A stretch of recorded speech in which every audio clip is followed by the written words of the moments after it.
California tried to stop couches from burning and quietly filled a continent's bloodstreams with flame retardants. This is Unintended Consequences, episode 94. In a Sacramento testing room in the mid-1970s, a technician held a small open flame to a cube of polyurethane foam and watched the clock. 12 seconds. If the foam did not keep burning, it passed, and a couch built with that foam could be sold in California. The test was meant to stop a dropped match or a smoldering cushion from turning a living room into a funeral. It instead sent a generation of chemical flame retardants into household dust, into wildlife, and into the blood of children who had never seen the inside of a burn unit. This is how a decent fire rule became a continent's chemistry. The rule had a bureaucratic name, Technical Bulletin 117, or TB 117. Its origin was very human. TB 117 was written by the California Bureau of Home Furnishings, part of the state's Department of Consumer Affairs. It was championed by fire safety officials who had spent the previous decade watching a new kind of furniture kill people. Polyurethane foam had swept the industry in the 1960s and early 1970s because it was cheap, light, and comfortable. It was also, once ignited, closer to solid gasoline than to the cotton and horsehair it replaced.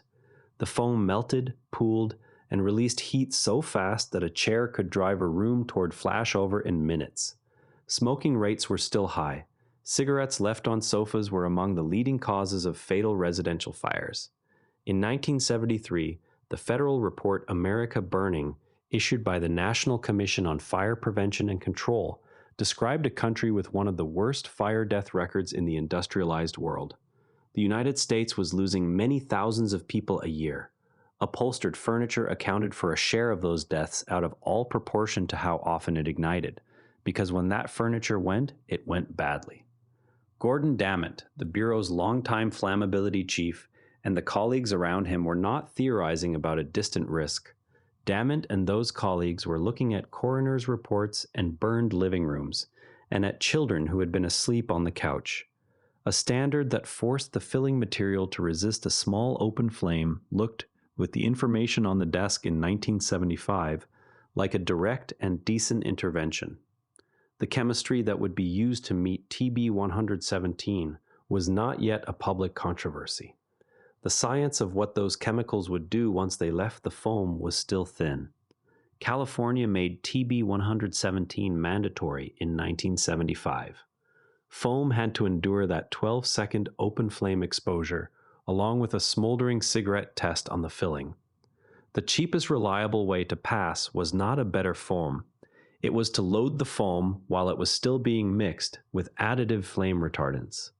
The first wave was commercial mixtures of polybrominated diphenyl ethers, or PBDEs, especially a formulation called penta-BDE.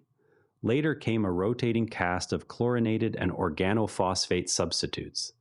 Researchers have estimated that a single full-size sofa could carry on the order of a pound of these chemicals. A pound of additive sitting in the cushions of one couch. No factory was going to run a separate foam line for one state. California was already one of the largest furniture markets on Earth, and national retailers wanted one stock-keeping unit, one couch that could ship anywhere. Factories from North Carolina to the Pacific Rim treated California's bulletin as the spec sheet for the continent. By the 1980s and 1990s, the foam in an Ohio apartment or a Vancouver starter sofa was, more often than not, California foam. Officials could point to a real decline in fire deaths in the years that followed, and those officials did. Proponents describe the standard as a quiet engineering fix, the sort of thing a competent state does after it has counted the bodies. There was no loud opposition at the start. The closest early warning sat in a different closet. In 1977, after the chemist Arlene Blum and the biochemist Bruce Ames showed that chlorinated tris, then used in children's sleepwear, was mutagenic, that chemical was pulled from pajamas. The lesson did not travel to the living room. For decades, skeptics of TB 117 were scarce, and the ones who existed were mostly arguing about test method, not about bloodstreams. The standard simply became furniture. The causal chain was physical before it was political. The flame retardants were mixed into the foam, not chemically locked to it. Those additives were semi-volatile. As cushions flexed and crumbled, the compounds migrated into air and, especially, into household dust. The fine gray film on baseboards, on remote controls, on the hands of toddlers who lived on the floor. Dust is how a couch becomes a diet. Young children ingest far more of that dust relative to their body weight than adults do, because those children crawl, they mouth their fingers, they live closer to the carpet. Biomonitoring through the 2000s found Americans carrying PBDE body burdens many times higher than people in Europe, where furniture chemistry had taken a different path. California sat at the high end of that American range. A 2008 paper by Ami Zoda and colleagues in Environmental Science and Technology put the irony right in the question. Were California's elevated levels in house dust and in blood the fallout of its own furniture fire rules? Nursing mothers passed the compounds along in breast milk. The same chemical family turned up in harbor seals in San Francisco Bay and in killer whales along the Pacific coast. Animals that had never sat down on a sofa. PBDEs are structurally cousins to polychlorinated biphenyls, or PCBs, and to thyroid hormones, which is why toxicologists worried once the measurements came in. These compounds persist. Some of them linger in people for years. Epidemiological studies have associated higher prenatal and childhood PBDE exposures with attention problems and modest differences in IQ scores. Isolating one chemical's effect in a real household is difficult, and the honest version of that literature is association, not a courtroom verdict. Then the chemistry changed without the exposure story changing. Under pressure from negotiations with the Environmental Protection Agency, or EPA, manufacturers phased out penta-BDE and octa-BDE in the mid-2000s. The foam still had to pass TB117. The replacements included a mixture called Firemaster 550 and, in a twist that still startles people who remember the pajama fight, chlorinated tris. That compound, also called TDCPP, was the one withdrawn from children's sleepwear a generation earlier. A 2012 study of American couches by Heather Stapleton and colleagues found flame-retardant chemicals in the great majority of samples. In furniture made after the penta-BDE phase-out, tris was among the most common. The standard had not specified a molecule. It had specified a 12-second performance. Industry met the number with whatever additive was legal, cheap, and effective in a lab dish of foam. Meanwhile, the original promise that the treated foam would buy time in a real fire came under serious challenge. Vytenis Bibrauskas, a fire scientist formerly of the National Institute of Standards and Technology, and others argued that the bulletin's small flame on bare foam was a poor stand-in for a living room. In a real chair, the fabric ignites first. Once the cover is involved, treated foam still burns, still drips, still drives heat. Full-scale tests did not, in this reading, show a reliable gift of extra escape time. The chemical industry and some fire safety traditionalists disputed that conclusion, and those critics had a powerful background fact. United States fire deaths fell dramatically from the 1970s to the 2000s. Those deaths did fall. They also fell in a world that had filled with smoke alarms, stubbed out a large share of its cigarettes, tightened electrical and heating codes, and sped up emergency response. How much of the saving belonged to the foam is still honestly contested. What was less contested in firehouses was the smoke. Halogenated foam does not go quietly. Burning that foam can produce a thicker, more corrosive plume, dioxins, furans, hydrogen cyanide, the black stew that modern furniture makes when it burns. Firefighters already faced elevated cancer rates for many reasons. By the 2000s, many in the profession had come to see the living room fire as a toxic event in a way their predecessors' wood and cotton fires had not been. The International Association of Firefighters eventually supported getting the chemicals out. The people TB117 had been written to protect from flames were now asking to be protected from the remedy. The geography of all this was almost accidental. A parent in Ohio or here in British Columbia never voted on TB 117. That parent bought a couch. Because California's market was large enough to set the mold, the bulletin became a continental materials policy without ever being named as one. Second-order effects stacked on third. Dust became a pathway. Breast milk became a pathway. The second-hand sofa market became a long tail of old foam that will sit in student apartments and basement suites for another decade. Wildlife at the top of Pacific food webs became an archive of living room chemistry. And because the first generation of chemicals was withdrawn for their persistence, a second generation occupied the same couches, the same dust, the same blood tests. A substitution that solved a regulatory problem without solving the exposure. The turn came in public and late. In May of 2012, the Chicago Tribune published Playing with Fire, a series by Patricia Callahan, Sam Roe, and Michael Hawthorne.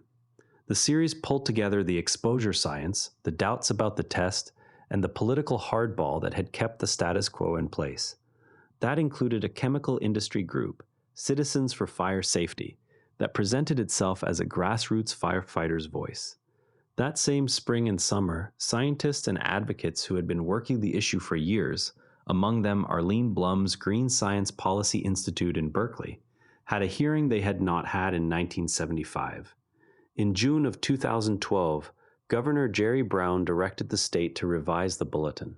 The rewrite, TB 117 to 2013, took effect in 2014. It shifted the test from an open flame on bare foam to a smoldering cigarette test on the cover fabric. That change could be met with smolder-resistant textiles and barrier layers and did not require dosing the foam at all. It was not a ban, it was a door left open. Some manufacturers walked through that door.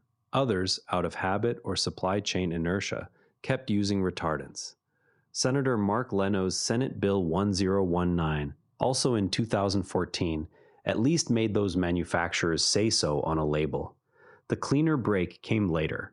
Assembly Bill 2998, signed by Brown in 2018 and effective in 2020, barred a broad class of flame retardants from new upholstered furniture, mattresses, and children's products sold in California. Other states have since written related limits. New sofas can be, and often are, built without the old additives. That is the repair. The meta-irony is the lag. A standard that made the chemicals optional did not make them disappear, and a ban that applies to new products does not empty the apartments already furnished.